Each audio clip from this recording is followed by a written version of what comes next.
নমস্কার বন্ধুরা, the versatile অরবিটে আপনাকে স্বাগত।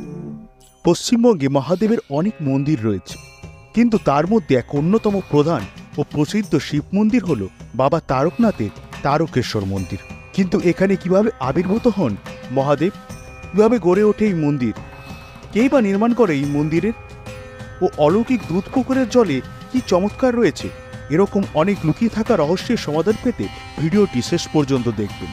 তবে ভিডিওটি ভালো লাগলে অবশ্যই একটি লাইক করে আপনার প্রিয়জনদের সাথে শেয়ার করতে ভুলবেন না। আর আপনি যদি আমাদের চ্যানেলে নতুন হন তাহলে চ্যানেলটিকে সাবস্ক্রাইব করে দেবেন।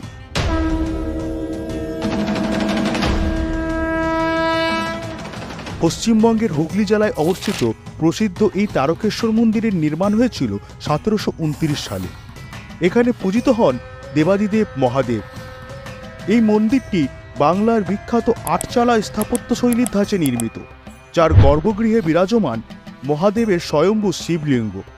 বলা হয় এই শিবলিঙ্গে জল ঢাললে বাবা তারকনাথ তার সন্তানদের সকল মনস্কামনা পূর্ণ করে।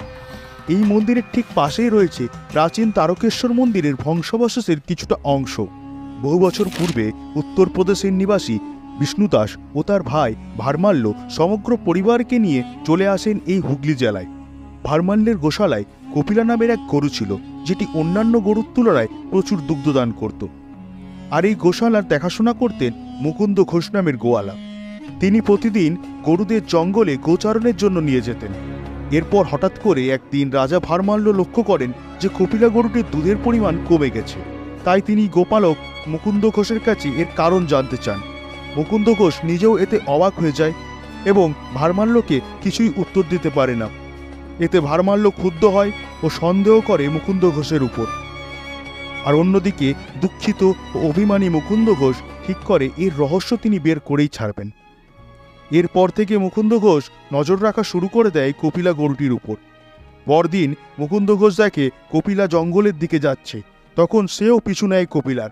জঙ্গলের ভিতরে প্রবেশ করে মুকুন্দ ঘোষ দেখতে পায় একটি শিবলিঙ্গ আকৃতির কালো পাথর মাটি থেকে বেরিয়ে আছে, আর ওই পাথরের কাছে দাঁড়িয়ে কপিলা তার দুগ্ধ নিঃসৃত করে চলেছে। হতবাক হয়ে এই দৃশ্য দেখে সে ভারমাল্যকে সব কথা গিয়ে জানায়। ভারমাল্য তৎক্ষণাৎ সেখানে গিয়ে সেই চকচকে কালো পাথরটিকে দেখে এবং দেখে দুগ্ধ নিঃসরণের সেই দৃশ্য। তারপর ভারমাল্য সেই পাথরটিকে তার প্রাসাদে নিয়ে যাওয়ার জন্য সেখানে খনন কার্য চালু করায়। কিন্তু আশ্চর্যের বিষয়, বহুদূর খনন করেও সেই পাথরের কোনো অন্ত পাওয়া গেল না। অবশেষে ব্যর্থ হয়ে খননকারীরা রাজা ভারমাল্যকে এ কথা জানায়। এরপর সেই রাতে রাজার স্বপ্নে বাবা তারকনাথ দর্শন দিয়ে বললেন ওই কালো পাথর যেখানে রয়েছে ঠিক সেখানেই মন্দির নির্মাণ করতে। কালো পাথরের মধ্যে বিরাজমান তারকেশ্বরের তারকনাথ। এরপর তিনি কালো পাথর তথা শিবলিঙ্গটিকে ঘিরে নির্মাণ করলেন তারকেশ্বর মন্দিরের। মন্দিরের উত্তর দিকে রয়েছে পবিত্র এক সরোবর, যা দুধপুকুর নামে খ্যাত। শোনা যায় মন্দিরের মূল গর্ভগৃহ থেকে একটি সুড়ঙ্গ পথ এসে জুড়েছে এই দুধপুকুরের সাথে। আর পূর্বে বাবার মাথায় যে দুধ ঢালা হতো তা ওই সুড়ঙ্গ দিয়ে এসে পড়তো এই সরোবরে, যার জন্য এই সরোবরের জলের রং সর্বদা সাদা হয়ে থাকত। আর সেই কারণেই এই পুকুরের নাম হয়েছিল দুধপুকুর। যদিও বর্তমানে এই সরোবরের আকৃতি অনেকটা বেড়ে যাওয়ায় ও নিয়মিত পরিষ্কার হওয়ার কারণে এখানে জলের রং আর সাদা নেই। মান্যতা আছে এই পুকুরে ডুব দিয়ে স্নান করলে সমস্ত রোগ মুক্ত হয় ও পূর্ণ হয় মনস্কামনা।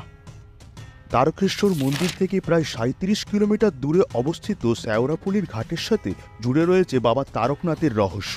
বৈদ্যবাটির এই নিমাই তীর্থঘাটে প্রতি বছর শ্রাবণ মাসে লক্ষ লক্ষ ভক্তের সমাগম হয়। বিপ্রদাসের মনসামঙ্গল কাব্যেও উল্লেখ রয়েছে এই ঘাটের। বলা হয় একবার নিমাই সন্ন্যাসীও এসেছিলেন এই ঘাটে, আর তার আগমনে নদীর আশেপাশে নিম গাছেও নাকি ফুটেছিল চাপা ফুল। এছাড়াও বলা হয় বহু বছর আগে যখন এই অঞ্চল ছিল জঙ্গলে ঢাকা, সেই সময় নিশুতি রাতে প্রায় এক জটাধারী সাধুকে দেখা যেত, যার হাতে থাকত ত্রিশূল ও কমান্ডুল। এই ঘাটের ধারেই তার খড়ম খুলে রেখে স্নান করে পুনরায় ফিরে যেতেন তারকেশ্বর মন্দিরের দিকে। ভক্তদের বিশ্বাস তিনিই ছিলেন মহাদেব। তাই আজও লক্ষ লক্ষ ভক্ত শ্রাবণ মাসে এই ঘাট থেকে জল তুলে বাঁক নিয়ে চলে যায় তারকেশ্বর মন্দিরে বাবা তারকনাথকে জল ঢালার উদ্দেশ্যে। সাথে বলতে থাকে সেই চিরপরিচিত ধ্বনি, ভোলে বাবা পার করেগা, জটাধারী পার করেগা। সব মিলিয়ে এই মন্দির বাঙালিদের কাছে এক মহাপ্রসিদ্ধ তীর্থস্থান। শুধু তাই নয়, বাবা তারকনাথ নামের এক বাংলা সিনেমাও তৈরি হয়েছিল বাবার মহিমা ব্যাখ্যার জন্য। মা শারদাও এই মন্দিরে বহুবার পুজো দিয়ে গেছিলেন। আজও তাই লক্ষ ভক্তের সমাগম এই মন্দিরে লক্ষ্য করা যায়। বাবা তারকনাথ যেন পূর্ণ করে সকলের মনস্কামনা, এই প্রার্থনা নিয়ে শেষ করলাম আজকের ভিডিও। আপনাদের এই ভিডিওটি ভালো লাগলে অবশ্যই লাইক দিয়ে শেয়ার করতে ভুলবেন না। আপনাদের ভালোবাসা আমাদের অনুপ্রেরণা যোগায় এরকম আরও ভিডিও নিয়ে আসার। ধন্যবাদ।